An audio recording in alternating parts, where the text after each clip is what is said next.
What's up, everybody? My name is Shannon and I am still waiting for my Satyr, and today we are talking about the second book in the Scholomance series, The Last Graduate by Naomi Novik. So when I read Deadly Education, I was into it. It was interesting. I really liked the world. It's kind of like a more like dark academia Harry Potter. It's a little bit deadlier, but it's like very heavy exposition. And I will say, as far as that goes, Last Graduate, exactly the same. We still have a lot of heavy exposition. There's still not a lot of side characters that like I could pick out and identify.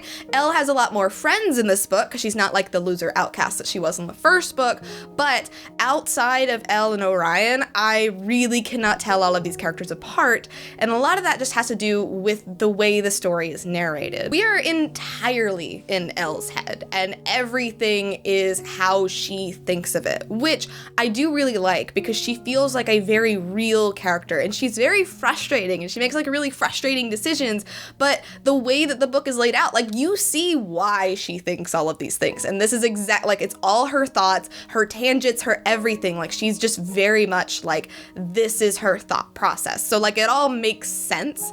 But it can get like really exposition heavy, and since she's not super focused on other characters, it's hard to like settle into the school and like want to save these other students when all you're really getting is Elle's perspective, and really all I cared about this whole book was whether or not Elle was going to graduate or not. Which is the point. In The Last Graduate, we're discovering that Elle, like, you know, she finally has a circle of friends, she's finally entering this alliance, she's really coming into her power, and the school is catching on to that. The school knows that like graduation is coming, and these like seniors really seem to know what they're doing, and Elle kind of uncovers that the school really is sentient and like has a plan and like wants Elle to like do these specific things, and you're kind of left with like, how is she going to accomplish those things? Like, is she going to save the school? Is she going to try to save everybody? Is she going to be selfish and all for herself? What's going on with her and Orion? Like, is she ever going to give in to her heart? Like, all of these questions are up in the air, and I really enjoy all of that, but it can get a little bit buried in the nitty-gritty and like the details in so many explanations of all of these monsters and all of the school things and everything that's going on in between. For those reasons, I'm giving this book a B+. I think it's good. Like, I'm really into it, and like I want to know what happens next. This book left off on kind of a cliffhanger, but it's just really hard for me to get attached to any of the characters or to really care about what's going on, and I fear with going into the third book and like our horizons being broadened a little bit that it's gonna get a little bit even more bogged down.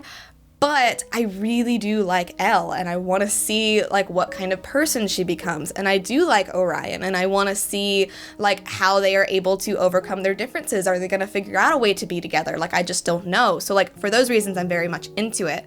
But I'm also giving that B+ because there was a lot of talk with the first book and just how some of the other like races and other students were represented, and that is still an issue in this book.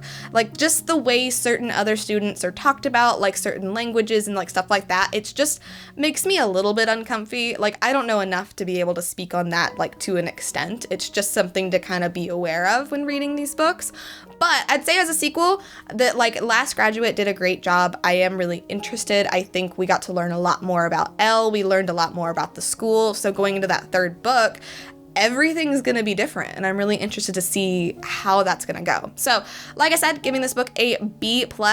I would say I'm interested in this series still, and I would say it is interesting. If you want that more dark academia magic aesthetic, like, you are gonna get it here. Just be aware that it's not without its flaws. But anyway, thank you guys so much for watching this video. If you liked it, be sure to hit that like button down below, and don't forget to subscribe to talk books with me every week. That is everything I got for you today, and I will see you guys next time.